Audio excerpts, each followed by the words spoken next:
back to Film on High. Today, the movie that we're going to review is called Crank, an action comedy directed by Brian Taylor and Mark Neveldine.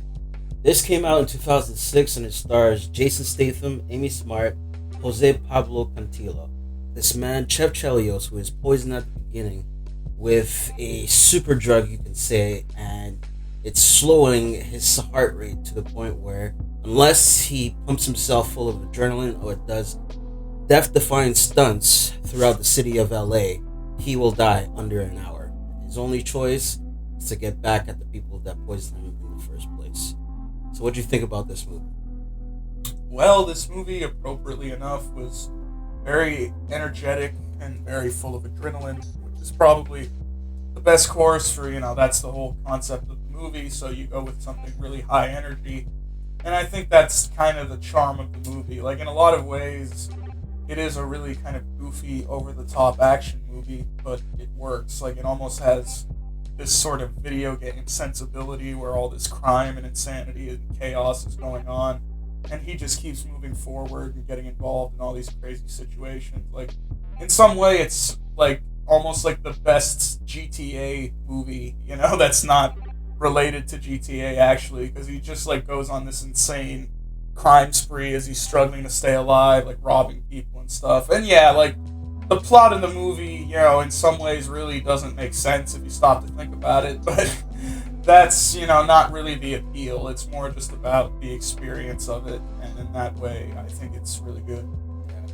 For our 2006 movie, it really shows its colors just because of the palette of the colors and the way some of the the editing and the way it's shot, and there's some awkward like digital stuff in there, but they did the best they could, and the filters swapping and a lot of like interesting film techniques. Like occasionally they'll spell out certain words on screen, and it's quirky, and that's one of the things I liked about it.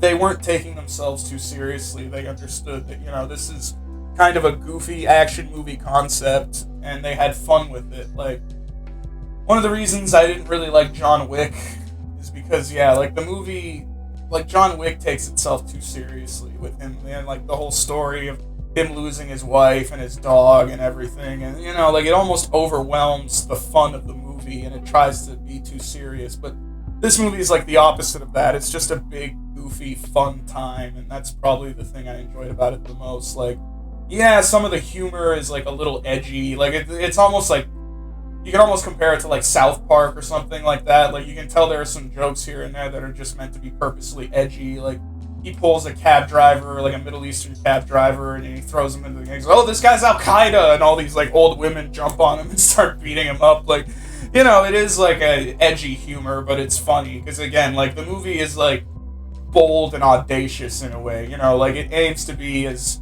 over the top, and like in a way it's sort of juvenile. Like I can understand people watching this movie and thinking like, oh, this is like, it's the kind of movie that a teenager would enjoy, the violence and the jokiness and the sex and all that, but it's still a lot of fun. Like, this is the kind of action movie I generally like. When action movies take themselves too seriously, like unless you're John Woo or something, it doesn't really work. Yeah.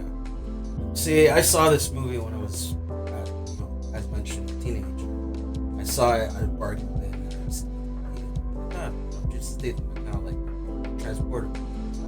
I watched this, and my God, just at the time, it was really much a fun ride. And watching it now, about almost 20 years, 15 years later, it's still just such a fun ride to watch, and it never gets boring. That's the good part about the movie.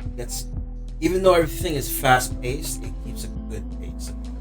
Yeah, there's a couple moments where it sort of slows down, but you kind of have to. You can't keep it up. But it is impressive just, like, how much energy they're able to maintain throughout the whole film. And, Jason Statham does a pretty good job with this kind of character. Like, we reviewed the movie Wrath of Man, and again, that one, it falls into that category of taking itself too seriously with him trying to play this, like, serious, revenge-driven character, but I feel like this kind of role is perfect for Jason Statham because he gets to do like the high-octane action stuff, but he also gets to be funny and goofy, which is another one of his strengths. So it kind of combines, like, the two things that he's best at. And yeah, like, this is probably one of my favorite performances of his. And the other actors did a pretty good job, too. You've got, like, Amy Smart playing the kind of ditzy girlfriend. And, like, a lot of the film is kind of played for humor around her, too. And, the character is not the deepest character in the world or anything, but she does a pretty good job with it. She went for it.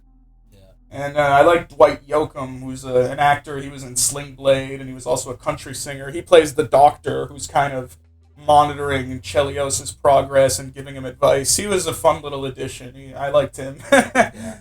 All the characters in this movie are used well.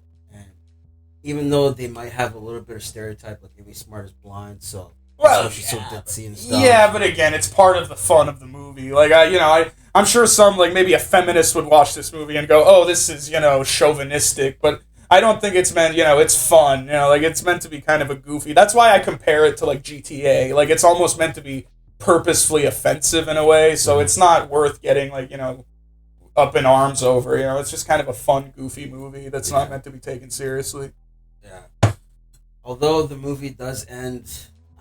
It's not even a cliffhanger. Well, yeah, the ending is kind of weird, but at the same time, I guess it ends like suddenly, without like really much of a concrete resolution, which is surprising because they managed to make a sequel out of it. But like I feel like maybe that's a good way to end it. Like you just kind of build up to this moment, and then it just ends. Like it does fit the style the movie was going for up until that point. So honestly, this movie, my overall rating for a movie like this 4 out of 5, just because it doesn't bore you. Even though the story doesn't make sense, you still want to watch it the whole way through, just because you want to see how the fuck is this guy gonna manage this.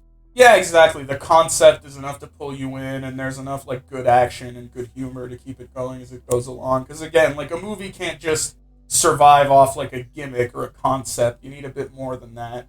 And yeah, I'll give it a 3.5 out of 5 myself. I really enjoyed it. Probably one of my, one of the better action movies from that particular era, because there's a lot of forgettable ones and stuff, but this one at least has style and humor, and yeah, I enjoyed it more than I thought I would.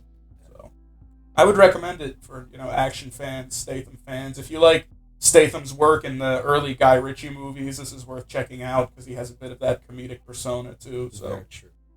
Yeah, it's a good movie. I liked it. So this has been Film on High. Peace. Later.